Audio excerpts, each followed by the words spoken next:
Hola, hola, muy buenas noches. ¿Cómo están? Baixaba de Pujareco, jueves.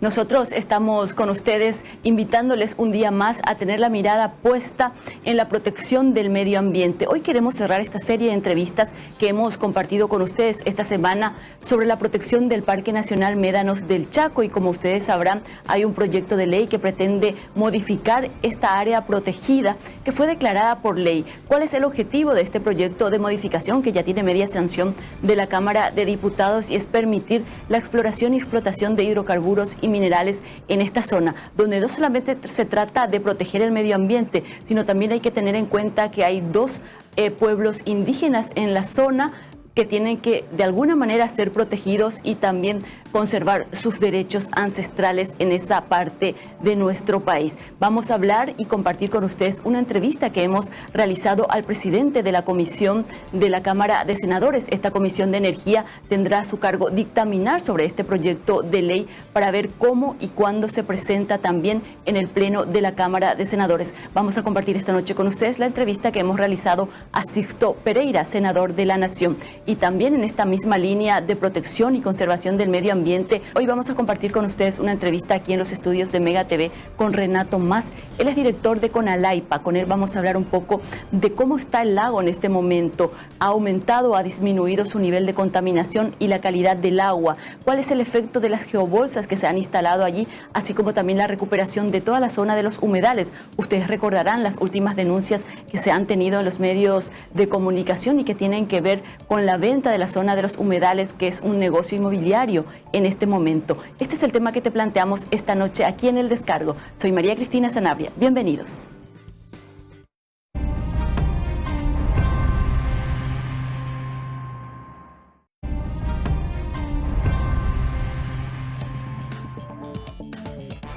Y esta semana hemos puesto a consideración de todos ustedes la situación del Parque Nacional Médanos del Chaco y el proyecto de ley que ha aprobado la Cámara de Diputados con el objeto de modificar de alguna manera el área silvestre protegida que ha sido declarado este parque. Por eso hemos hablado con el presidente de la Comisión de Energía de la Cámara de Senadores, que ahora tiene en sus manos la posibilidad de dictaminar a favor o en contra de este proyecto de ley que ya aprobó la Cámara de Diputados y que tiene el objetivo de autorizar a las empresas para explorar y explotar hidrocarburos y minerales en esa parte del Chaco paraguayo. De este tema hablamos con el presidente de esta comisión, el senador Sixto Pereira. Senador, gracias por atendernos. Vaya para Ime. Y por María Luisa. María Cristina. María Cristina a cambia y minde mi papel María allá se Upepere ya acerta.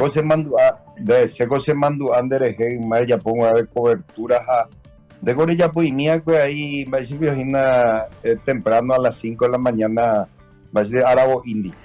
Upecheite. Las 4 de la mañana y ya va a Poma. Las 4 y en de bárbaro. Por Upecheite. Bueno, Juan así es que Upeya y Monguetata Coanga hay cuasemín va para lo Icotape Parque Médanos del Chaco y es un parque que está a más de 300 kilómetros aquí de Asunción. Parecería una circunstancia y una realidad muy lejana, senador, pero ¿va a autorizar el Congreso Nacional a través del Senado para que se modifique el plan de manejo de este parque? Primera cuestión, ya eso ñañena hipotéticamente, Sapu Areino Wamba escenario Poicopa.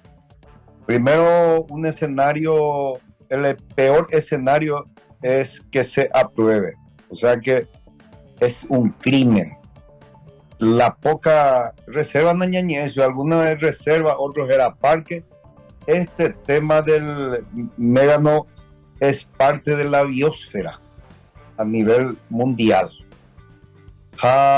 Caso Cerro León, que está en el Chaco, también es declarado Patrimonio de la Humanidad.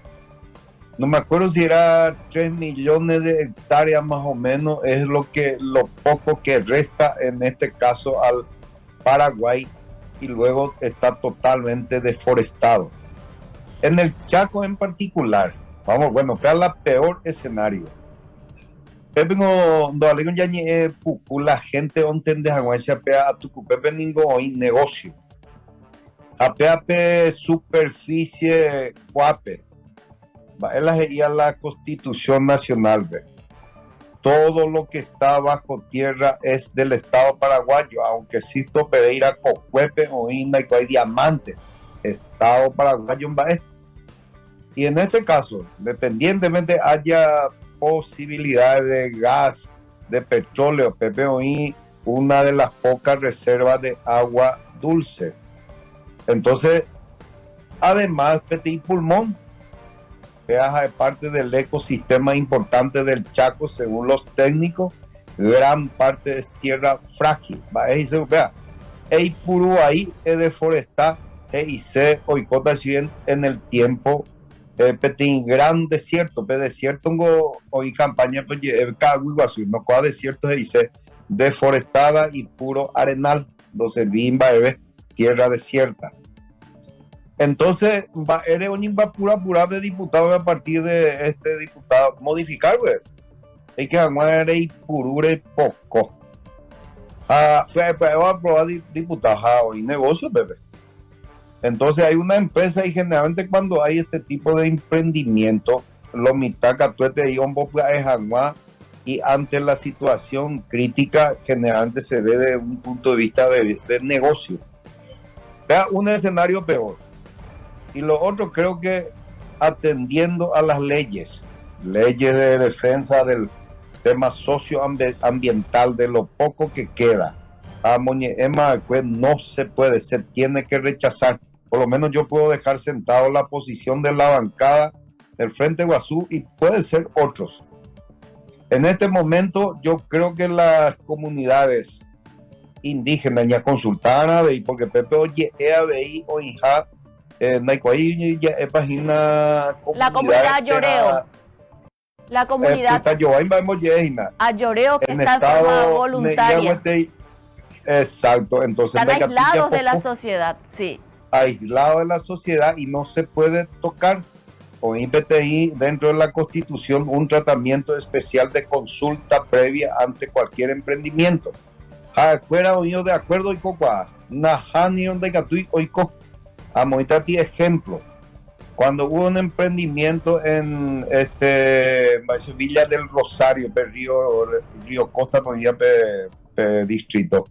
Oye, ya Bosetti refinería, no me acuerdo quién es, pero creo que parte era del grupo Cartes.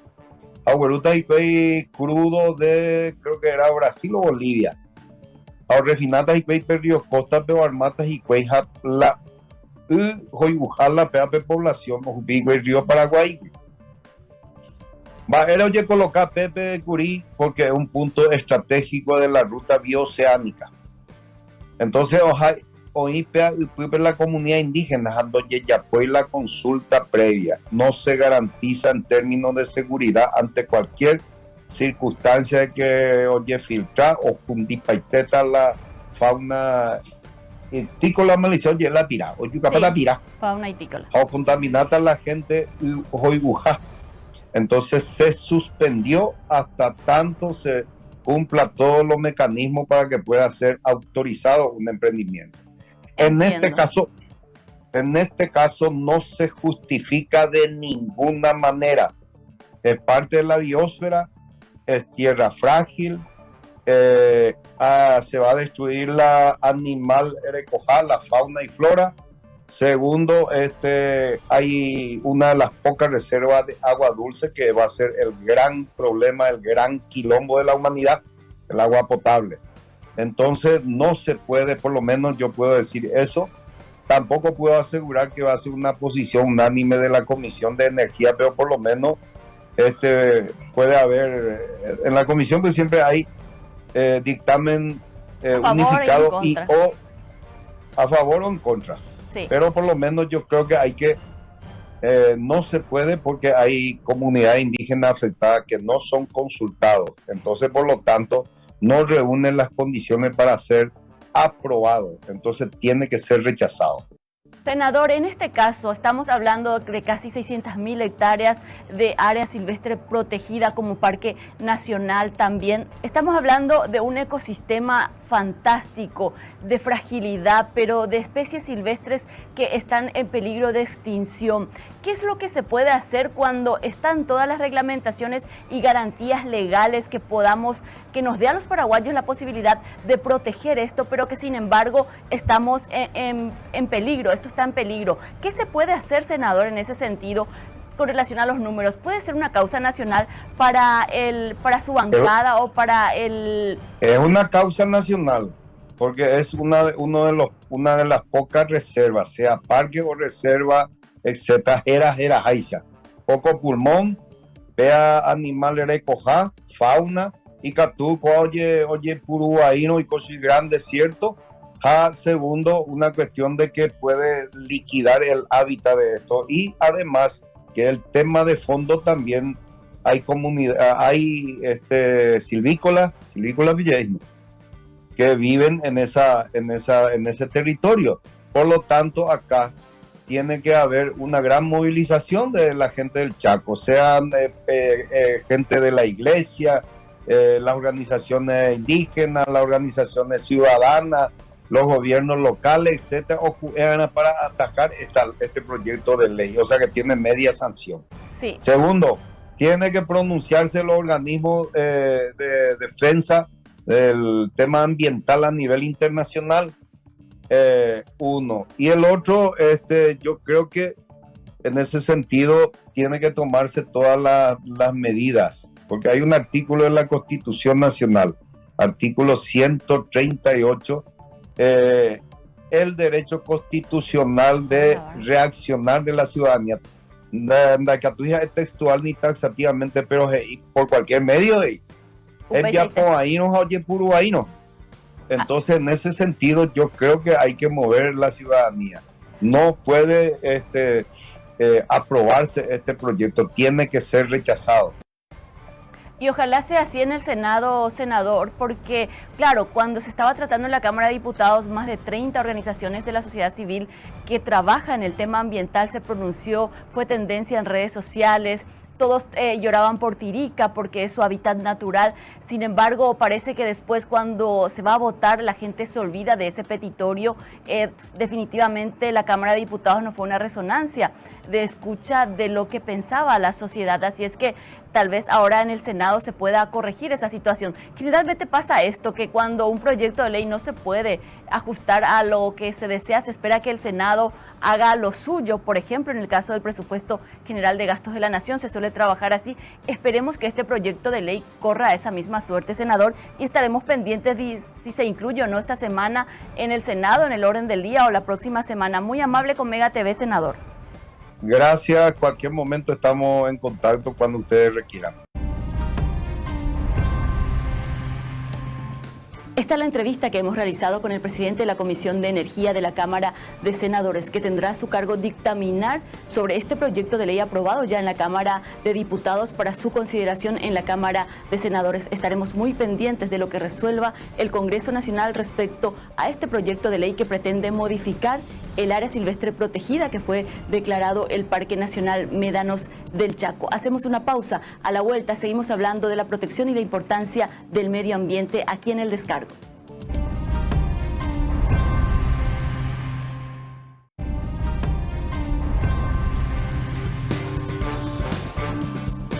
Esta semana en El Descargo nos hemos declarado un programa verde. Además de hablar de la necesidad de proteger el Parque Nacional Médanos del Chaco, consideramos oportuno en esta misma línea hablar un poco de la situación del lago Upacaraí, mucho más cercano a nosotros aquí en la capital y a nuestros afectos, ¿verdad? ¿Quién es el paraguayo que no quiere cantarle al lago Upacaraí y que no quiere visitar el lago Upacaraí y encontrarlo tan azul como se describía en esa música? Nos acompaña aquí en los estudios de Mega TV el director de Conalaipa, Renato Mas, a quien agradecemos su tiempo. Gracias, Renato, por estar aquí. Muchas gracias a vos, María Cristina, y un gran saludo a toda la audiencia del Descargo.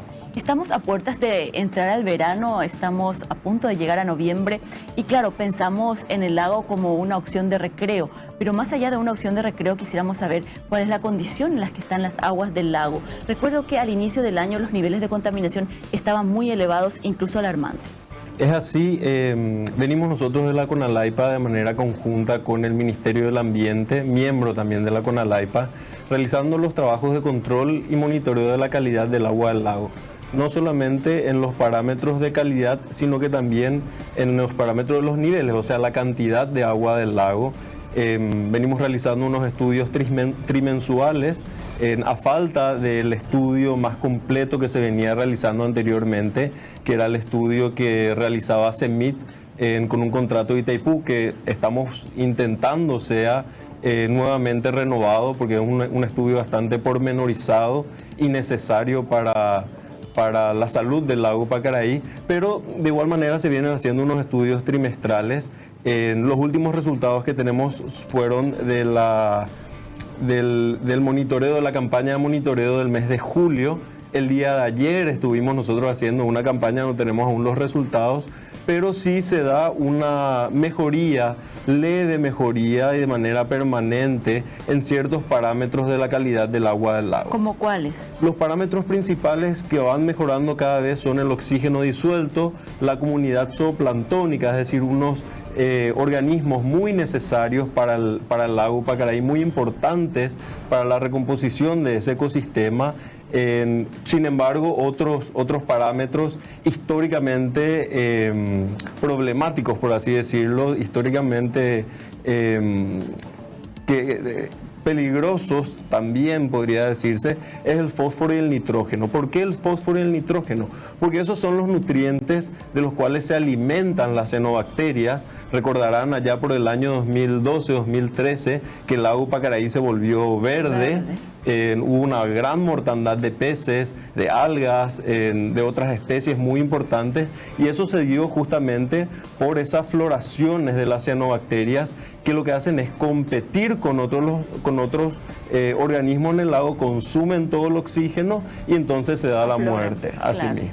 Y eso no está pasando en este momento. De hecho, el fin de semana estuve por el lago de Pacaraí y no se observaba, claro, a simple vista de una turista por San Bernardino, el lago estaba azul, estaba limpio. ¿Eso se puede considerar limpio realmente?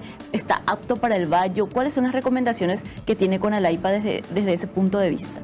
Bueno, desde el punto de vista de la calidad del agua para el baño, existe una resolución del año 2002 del Ministerio del Ambiente, que es la resolución 222. En esa resolución se establecen 4 tipologías diferentes de agua.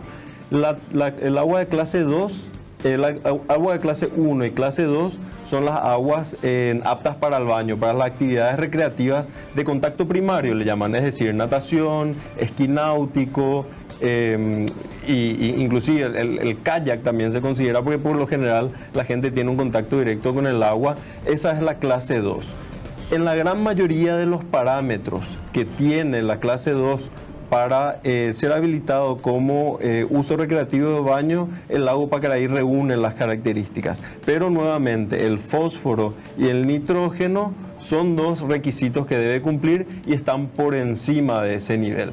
Coliformes fecales, que es otro de los parámetros muy importantes a considerar en todos los muestreos que tuvimos nosotros en este año, inclusive el año pasado, están por debajo de los parámetros máximos.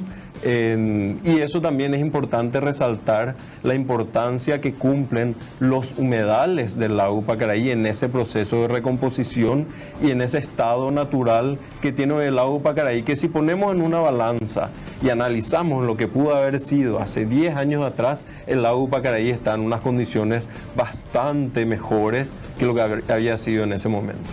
Me quedan varias preguntas respecto a estas consideraciones que haces. En primer lugar, que por ejemplo los coliformes fecales no están en el nivel máximo como estaban hace un tiempo. Eso tiene que ver directamente con proteger los humedales del Chaco, tiene que ver también con que las ciudades de la cuenca del lago ya tienen plantas de tratamiento. ¿Se ha avanzado en ese sentido?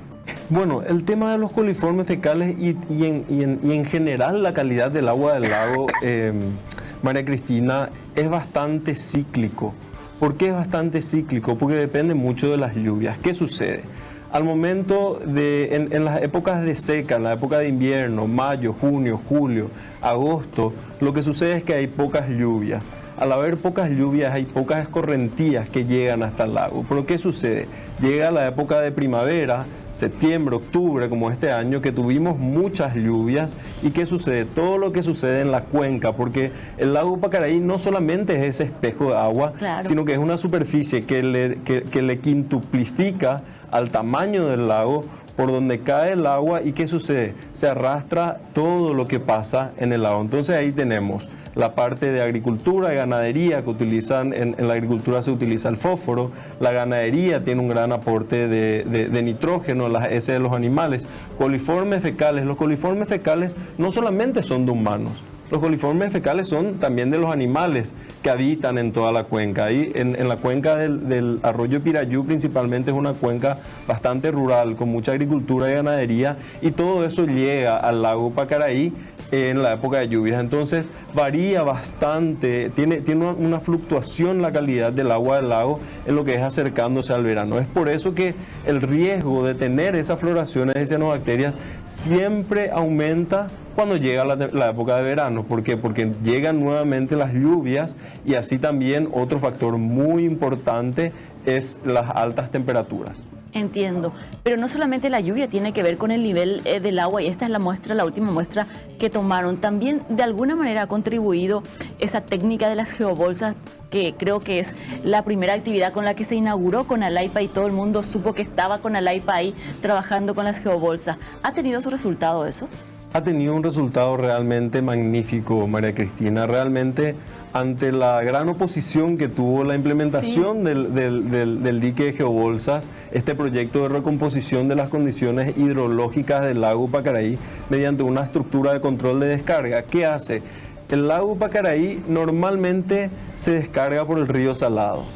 En el momento, en el año 2012-2013, en el cual había una enorme bajante y una gran sequía, se dio una degradación muy grande en ese umbral de salida. ¿Qué se realizó? Lo que se hizo fue instalar un dique con una regulación de fondo y de superficie también, para regular la cantidad de agua que sale del lago Pacaraí hacia el río Salado. Entonces, ¿qué hicimos con eso? Desde hace más de 2 años ya, hoy en día, logramos regular el nivel del agua del lago a unos niveles realmente aceptables, si bien no son los óptimos. Hoy en día está en un nivel óptimo gracias a las últimas lluvias, pero lo que hizo eso es no solamente subir el nivel del agua del lago para tener una mayor profundidad, sino que volvió a regar los humedales. Y es en los humedales donde se da esa magnífica purificación de las aguas, que es lo que le mantiene vivo al lago Pacaraí.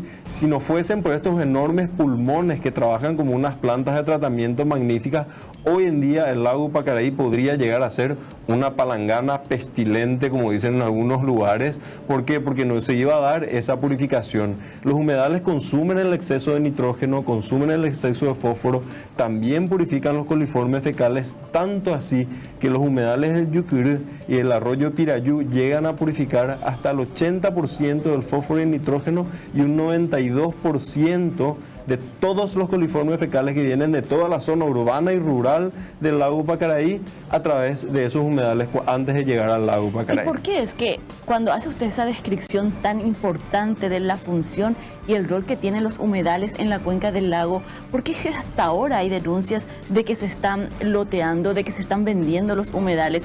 Hay casas y construcciones nuevas en la zona de los humedales. ¿Ahí no ha podido intervenir Conalaipa para decir, alto, esto no se puede tocar? Día a día, María Cristina, nosotros venimos trabajando no solamente la verificación de la situación de los humedales, sino que trabajando con la gente para poder implementar lo que se llama la cultura del agua. Y dentro de la cultura del agua es necesaria implementar la cultura del cuidado de los humedales. La gente tiene muchas veces un criterio de que los humedales son tierras bajas, donde se crían alimañas, el bajo, el bañado, que no sirve para mucho, no sirve para nada, y al contrario, son unos enormes pulmones. ¿Y qué sucede? Hoy en día todas las tierras alrededor del lago Pacaraí son tierras realmente valiosas, económicamente valiosas.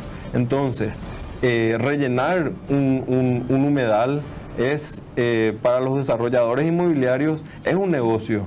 porque la tierra vale mucho ahí, Sí. pero es una visión muy cortoplacista, porque finalmente si es que nosotros terminamos rellenando los humedales del lago Pacaraí, el lago Pacaraí va a desaparecer. Y en este momento, las casas que se construyen a la vera del lago, estamos mirando, estos son los humedales que todos, pero absolutamente todos los paraguayos deberíamos proteger. Y hay condiciones legales para proteger esto, ¿verdad? Lo que se está haciendo cuando uno construye en un humedal, por más que haya podido comprar, titular, porque bueno, hay toda una estrategia para conseguir ese tipo de títulos, se está violando una ley que es la ley de protección, de franja de protección del lago, ya no hay ahora. Es así, María Cristina, el lago Pacaraí es un área silvestre protegida. Sí. Fue declarada en el año 2014 mediante la ley 5256 y en esa misma ley el artículo 6º establece que queda totalmente prohibido el cambio de uso de suelo de los humedales del lago Pacaraí, incluyendo a los humedales del río Salado. ¿Por qué? Porque es todo un ecosistema que trabaja de manera, sistémica. Son tan importantes los humedales del arroyo Yucurú, como el arroyo Pirayú, como el río Salado. Hay una prohibición. Tuvimos nosotros que realizar intervenciones mediante, con la Fiscalía del Ambiente.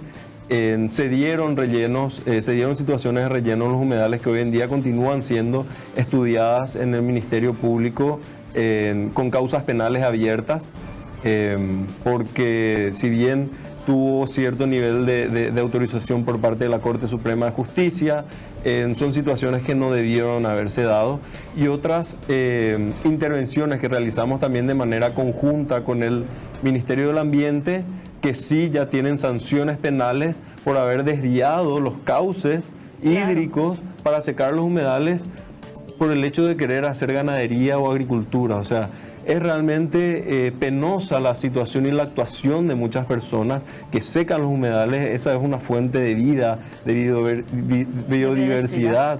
Que purifican las aguas, que mantienen una cierta cantidad de animales. En los humedales del Yucurú y del Pirayú hay carpinchos, hay yacarés, hay cientos de especies de aves migratorias que vienen todos los años desde cada uno de los polos en esa migración, y el lago Pacaraí es uno de los puntos en los cuales se quedan esas aves porque, bueno, tiene justamente las particularidades de estos humedales maravillosos. La recomposición o el trabajo de recomposición que hacen en la zona, en la cuenca del lago, también de alguna manera contribuye a proteger estos humedales. ¿O en qué consiste este trabajo específicamente? Bueno, los trabajos de recomposición vinieron de la mano también de lo que es la implementación de un proyecto que estamos llevando de manera conjunta con la Fundación Moisés Bertoni, con donaciones de la Fundación Coca-Cola, que es un trabajo muy interesante que lo estamos implementando principalmente hoy en día en la zona de Areguá, Capiatá e Itagüá, que es de la recomposición de la superficie boscosa. ¿Y por qué es necesario eso? Eso es lo que habla, al hablar de un ecosistema, al hablar de una visión sistémica, nosotros no tenemos que hablar solamente en lo que sucede en el lago Pacaraí, tenemos que ver todo. O sea, el lago Pacaraí es una consecuencia de lo que sucede, de la causa que sucede. Y entonces la pérdida de bosques es una de las causas que pone en riesgo al lago Pacaraí. ¿Por qué? Porque ahí tenemos arrastre de sedimentos, una superficie que ya no tiene una superficie boscosa, donde hay un suelo degradado, con cada lluvia pierde una enorme cantidad de tierra, eso llega al lago Pacaraí, en una superficie boscosa que no existe, es una superficie que no permite que el agua penetre a los acuíferos, que no se den la recarga de los acuíferos. Entonces, con este proyecto, que tiene 4 componentes, uno de ellos es la recomposición de la superficie boscosa en zonas degradadas, zonas de recarga de acuífero. También hay un componente social muy importante que estamos llevando a cabo en la ciudad de Areguá, que es el cambio de comportamiento, porque también tenemos un problema bastante importante en la cuenca, que son los residuos sólidos.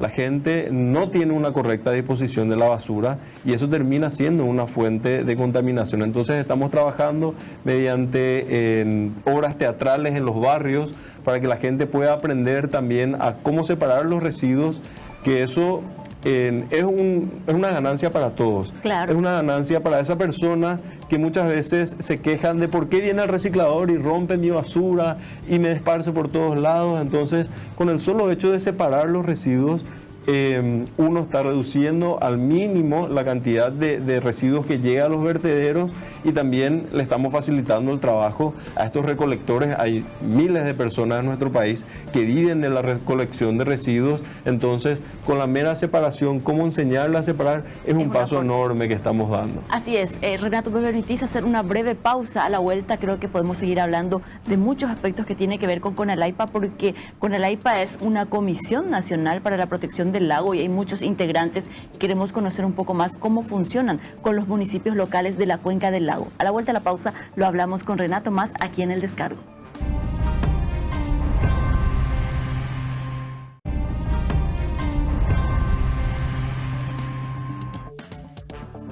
Nos acompaña aquí en los estudios de Mega TV en El Descargo el señor Renato Mas. Él es director de la Comisión Nacional de Gestión y Manejo del Lago Ypacaraí, CONALAIPA, que es una comisión que busca preservar, recomponer y mejorar el aprovechamiento sostenible del lago. Cuando hablamos de que es una comisión, Renato Mas es posiblemente la cara visible, pero ¿quiénes más integran esta comisión y qué es lo que hace en el transcurso del año? ¿Cuáles son los principales objetivos y logros que se ha propuesto este año 2022? Bueno, María Cristina, como bien mencionás, es una comisión interinstitucional, forman parte oficial las máximas autoridades de varias instituciones del Paraguay, ¿verdad? Los diferentes niveles de gobierno, del gobierno central, del gobierno departamental, el gobierno local y también la sociedad civil en carácter de asesores. Entonces, del gobierno central le tenemos al Ministerio de Obras Públicas y Comunicaciones, el Ministerio de Salud, el Ministerio del Ambiente. También a nivel gubernamental está la gobernación, el gobernador de Cordillera, el gobernador de Central, en 7 de los municipios de la cuenca donde están San Bernardino, Ypacaraí, Itagua, Areguá, Luque, Limpio y Emboscada, y también representantes del Congreso Nacional, como así también la CONADERNA. Son 11 miembros oficiales titulares.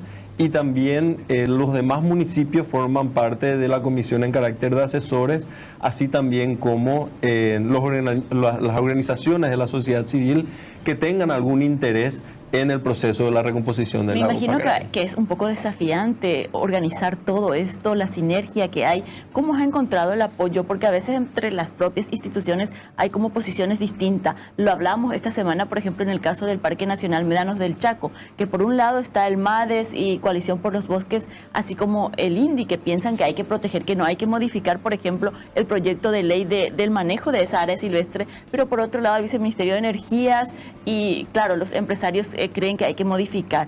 ¿Ha habido ese tipo de opiniones distintas en esta comisión o todos trabajan en una misma línea?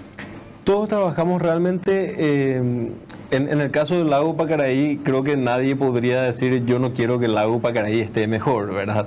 Creo que hay un interés real desde el gobierno central y desde los municipios, porque el lago Ypacaraí es un gran atractivo turístico y eso trae un gran movimiento económico también alrededor, que si bien hay ese interés, también es necesario tener en cuenta que al formar parte de una comisión en la cual están varias instituciones, cada institución tiene su propia cultura. Entonces, coordinar los trabajos muchas veces es una tarea un poco difícil, pero sí cuando se hace de una manera organizada, informada, trabajando por sobre todo con los municipios. Los municipios en particular tienen una situación bastante específica que es ante la poca cantidad de recursos que tienen, por lo general, y hablo a nivel nacional, el sector ambiental, el área ambiental, los departamentos ambientales son los más debilitados en su gran mayoría. Entonces, lo que hacemos nosotros desde la CONALAIPA es buscar ser independientemente de ser la gran coordinadora de todas las actividades que deben realizarse en pos de la recuperación del lago Ypacaraí. Somos también ese apoyo en cuanto a lo que podrían ser asesorías ambientales, a lo que podría ser asesoría en tomas de decisiones, tanto así que en este momento nosotros estamos en coordinación con el intendente de la ciudad de San Bernardino para poder tener una oficina de manera permanente ya en San Bernardino desde la Conalaipa, para que tanto el municipio pueda trabajar de manera coordinada y más cercana con nosotros, y así también para que la ciudadanía pueda acercarse a la Conalaipa para poder informarse sobre el lago Pacaraí y por sobre todo hacer las denuncias. Hoy en día nosotros tenemos habilitada una sección en nuestra página web www.conalaipa.gov.py, en la cual se pueden realizar todas las denuncias que existan en la cuenca del lago Pacaraí, que comprende 21 municipios, sobre daños ambientales que se pudiesen estar produciendo. Entonces, ¿qué hacemos nosotros con eso? Recibimos las denuncias, verificamos que sea una denuncia seria, y lo que hacemos es derivar a las diferentes instituciones para que se realice la investigación y en todo caso la sanción, que puede ser el municipio, el Ministerio del Ambiente, o en caso de ilícitos penales, el Ministerio Público. ¿Y qué tipo de denuncias es lo que más reciben? ¿Siguen recibiendo, por ejemplo, la pesca ilegal en el lago? Eso es uno de los grandes problemas que sigue existiendo en el lago Pacaraí. El lago Pacaraí es un área silvestre protegida en el cual la pesca está terminantemente prohibida. Sin embargo, se dan situaciones en las cuales nosotros, al momento, como sucedió ayer, al momento de ir a hacer los trabajos de monitoreo para poder quitar el agua, las muestras de agua del lago Pacaraí, nos encontramos que las redes se enredan en las hélices de la embarcación. Claro. Es tan triste esa situación. Estas son las imágenes de ayer, ¿verdad? Esas son las imágenes de ayer. Retiramos nosotros con los funcionarios del Ministerio del Ambiente, retiramos más de 2.500 metros de redes en el lago Pacaraí, donde habían cientos de peces de todas las especies. Ahí el que estamos viendo es un armado, habían corvinas, pirañas. Y estos fueron devueltos al lago, ¿verdad? Fueron devueltos al lago. Esa es una piraña enorme, un gran riesgo para los bañistas el tamaño de estas pirañas. Atención, gente, si van a meterse al lago de Pacaraí, hay pirañas. En el lago Pacaraí hay pirañas y hay rayas, por eso hay que tener cuidado. La gente que ingresa para bajar las embarcaciones, que ingresa para subirse a los kayaks y demás, tienen que tener cuidado, tienen que tener algún tipo de zapato especial, porque hay pirañas y hay rayas y pueden ser perjudiciales para el ser humano. Pero como les comentaba, muchísimas especies encontramos atrapadas en las redes. ¿Y 2.500 metros de red? 2.500 metros de redes, y eso es una constante. Hay veces que sacamos 200, 300, 1.000, pero esta vez ya fue impresionante, 2.500 metros de ¿Y redes. cuál es una posibilidad de solución que se puede pensar en esto? Poner letreros enormes que indiquen que no se puede pescar, la gente no sabe, o bueno, el hambre es más fuerte y bueno, van al lago igual. El control, María Cristina. Yo creo que debemos fortalecer el control. Yo entiendo que el Ministerio del Ambiente es un ministerio bastante debilitado en cuestiones de recursos. Es un ministerio que tiene solamente 7 fiscalizadores para fiscalizar todo el territorio de la República del Paraguay, y de igual manera en cuestiones de infraestructura como lanchas, vehículos, también está muy debilitado. Pero es cuestión también de que la ciudadanía se comprometa, porque hay muchas personas que después de la pandemia están viviendo en San Bernardino, en sus casas, en ex casas de verano. Hoy en día ya son casas permanentes frente al lago, y si bien nosotros solemos recibir denuncias que nos avisan los vecinos y podemos actuar con la Policía Nacional, hay muchas veces que las autoridades no se enteran de este tipo de situaciones. Entonces, mediante una comunicación fluida, nosotros desde la Conalaipa buscamos de que el trabajo con la ciudadanía sea un trabajo cercano. Nuestras redes sociales siempre están habilitados y siempre estamos... @Conalaipa, por cierto. @Conalaipa, estamos en Twitter, en Instagram, en Facebook. Somos poquitos, inclusive yo muchas veces soy el que estoy ahí respondiendo CM. los mensajes de CM, pero es así, María Cristina. Yo creo que la Conalaipa tiene, ya demostró la importancia de su existencia, la importancia de lo que es trabajar coordinadamente entre las instituciones. Todavía no tenemos presupuesto asignado. Nacimos semanas antes de la pandemia, lo cual hizo que toda proyección de obtención de recursos sea prácticamente nula en ese momento, y hoy en día ya estamos llegando al fin del periodo de creación de 5 años, que es de la Conalaipa, es hasta el 2025. Nos quedan todavía 2024, nos quedan todavía un tiempito más, pero sin embargo es necesario que el Estado paraguayo, y el Estado paraguayo digo no solamente el gobierno, sino que la Cámara de Legisladores en los municipios entiendan de que tenemos que apuntar a lo que se denomina la gestión integrada de cuencas, de recursos hídricos, para lograr un desarrollo sostenible de nuestro país. Claro. El agua es nuestro recurso más valioso. El agua va a ser nuestro seguro económico en un futuro por cómo se están dando las cuestiones ambientales en todo el mundo.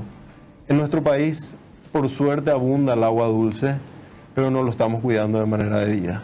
Así es. Y cuando hablamos de cuidar y en términos institucionales, ¿se ha avanzado en la implementación y la creación de plantas de tratamiento en estos municipios 21, me decías que forman parte, o 22, de la cuenca del lago? Sí, María Cristina, tanto así que, bueno, San Lorenzo, que es uno de las urbes más grandes dentro de la cuenca del lago Pacaraí, por donde está asentada sobre el arroyo San Lorenzo, del mismo nombre, el más contaminado de toda la República del Paraguay. El arroyo San Lorenzo es el arroyo más contaminado de todo el Paraguay. Hoy en día San Lorenzo está culminando su planta de tratamiento. Eso va a ser un gran alivio para lo que es el ecosistema del lago Pacaraí, pero es insuficiente. Entonces, desde la CONALAIPA en el año 2020 nosotros aprobamos en lo que se denomina el Plan de Saneamiento Integral de la Cuenca del lago Pacaraí. Es el mapita que ven ahora en pantalla, es el sistema de alcantarillado sanitario y plantas de tratamiento que recogerían todas las aguas de las ciudades de San Lorenzo Rural, de Capiatá, Areguá, Itagua, J. Augusto Saldívar, Pacaraí, y lo trasladarían a través de unas líneas de impulsión directamente a una planta de tratamiento única a orillas del río Salado, de manera a que se descargue, se realice ese tratamiento de agua ahí. Y hoy en día estamos avanzando, estamos dando un paso más, gracias al apoyo del BID, del Banco Interamericano de Desarrollo. Tenemos una consultoría de economía circular, justamente desde el enfoque aguas residuales a recursos. ¿Y cuál es una de las soluciones que estamos encontrando dentro de esa consultoría? Que las aguas que están ya que van a ser tratadas en esa planta de tratamiento altamente tecnológica, puedan redirigirse al lago Pacaraí, regando nuevamente los humedales y volviendo a hacer un extra trabajo de purificación para que ese problema que pudiese darse de las grandes bajantes del lago Pacaraí no sea un problema muy grave, porque va a estar recibiendo de manera continua un caudal bastante importante de aguas ya previamente tratadas y sobreestimuladas, por así decirlo, por los humedales. Esa es una consultoría que se está llevando a cabo y está teniendo bastante aceptación también en el Ministerio de Obras Públicas, que es la APSAN, la encargada de llevar adelante todas las políticas públicas y el Plan Nacional de Agua Potable y Saneamiento. Con relación a las curtiembres, que también eran como, por ejemplo, la imagen más terrible que recibíamos de cómo contaminaban los cauces principales para el lago, eso también dependía mucho del control. ¿Se está controlando eso? Anteriormente, en los años 90, 80, 90 y 2000, era un enorme problema para el lago el sector industrial.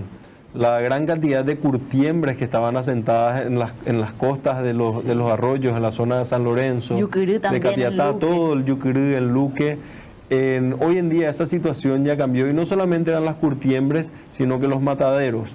Hoy en día esa situación cambió, no solamente por los controles que realmente todavía deben ser mayores y mejores por parte de las autoridades locales y ministeriales, sino que también porque la formalización obligó a que, por ejemplo, todos esos mataderos que existían tengan que tener sus propias plantas de tratamiento, porque hoy en día gran parte del mercado de la carne es de la exportación. Claro. Entonces esos grandes frigoríficos, las plantas de tratamiento que tienen son mucho más tecnológicas de lo que la propia normativa nacional exige. Claro, porque deben certificar. El mercado los obligó. Bueno, Renato, muchísimas gracias por estar aquí. Faltan unos meses ya para que estemos en pleno verano, pero no solamente queríamos mirar al lago Ypacaraí como una cuestión de recreación, lo queríamos mirar como esto que él lo acaba de describir, como una gran cuenca, una de las más importantes en términos de humedales y biodiversidad aquí del departamento central y, por qué no, también ya cerca de Cordillera. Para recalcarle a la ciudadanía, Renato, ¿está prohibido pescar? Está prohibida la pesca en el lago Ypacaraí. ¿Porque es un área silvestre? Es un área silvestre protegida de recursos manejados, entonces la pesca está prohibida en todas sus especies, especialmente la pesca con redes, ¿verdad? Es necesario cuidar ese ecosistema. Y las personas que sepan o vean este tipo de cosas pueden denunciar a las redes sociales de Conalaipa, @Conalaipa, o también a través de su sitio web en internet. Otro tema que me parece importante que nos fijemos como sociedad tiene que ver con el tema de proteger los humedales, que también podemos denunciar cualquier situación irregular que nos parezca una amenaza a la vida y a la biodiversidad de la cuenca del lago. También lo podemos hacer a través del sitio web. Así mismo. Le invito a la ciudadanía que ingresen al sitio web de la Conalaipa, www.conalaipa.gov.py. Ahí no solamente pueden hacer las denuncias por desvío de arroyos, hay gente que construye sobre los arroyos, desvía los arroyos, arroja la basura, vertederos clandestinos, modificación, relleno de humedales, toda situación que la ciudadanía pueda creer que sea dañina para el ecosistema. Si están en las ciudades de Areguá, de Capiatá, San Lorenzo, bueno, van a entrar en la página web de la Conalaipa, estoy seguro, van a ver todas las ciudades que están dentro de la cuenca, y les invito también a que en esa misma página web se vayan enterando de todas las actividades que nosotros venimos realizando y, por sobre todo, cuál es la planificación. La implementación de este plan de saneamiento integral comprende no solamente lo que son estas plantas de tratamiento, sino que son una serie de actividades de medidas estructurales, como el potenciamiento de los humedales, como actividades no estructurales, como es el trabajo que venimos haciendo con los municipios de fortalecer sus unidades ambientales, de ver cuál es la correcta disposición de los residuos, y miles de actividades. Es un todo realmente, es un cambio cultural que tenemos que hacer, de mirar al lago. Como me decía fuera de cámara el señor Renato Mas, es que, por ejemplo, San Bernardino le mira de cara a cara al lago, y eso es un plus a favor de esa comunidad. Por ejemplo, hay otras comunidades que como que le dan la espalda, pero que el lago está allí y es importante y es responsabilidad de cada uno de nosotros cuidarlo. Eso no hay ninguna duda. Muchísimas gracias, Renato, por estar esta noche. Muchas gracias. Muchas gracias, María Cristina, y le invito a la ciudadanía a que disfruten del lago Ypacaraí. Es una maravilla, es un ecosistema realmente único. Tómense el tiempo de ver, de acercarse, de ver esas plantitas que están ahí cerca de la costa del lago, de los arroyos. Es muy disfrutable. De todo el mundo vienen a conocer el lago Ypacaraí, sobre todo los científicos. Así es, y atención, mamás, a todas las personas que nos están viendo. Hay pirañas en el lago, ustedes lo acaban de ver, es muy peligroso, y este fin de semana veíamos a algunos niños bañándose ya en el lago, todavía no hacía ni tanto calor. Y atención, porque esto sí es peligroso y no se lleven una mala noticia, una mala circunstancia que puedan vivir en el lago Ypacaraí. Nosotros les agradecemos mucho por estar allí, por seguir en Mega TV y en El Descargo. Esta semana, con una mirada ambiental, es un programa verde, hemos pensado en la protección del medio ambiente allá en el Chaco paraguayo, a 720 kilómetros de Asunción, y aquí cerquita también hemos pensado en el lago Ypacaraí. Gracias por estar allí. Muy buenas noches.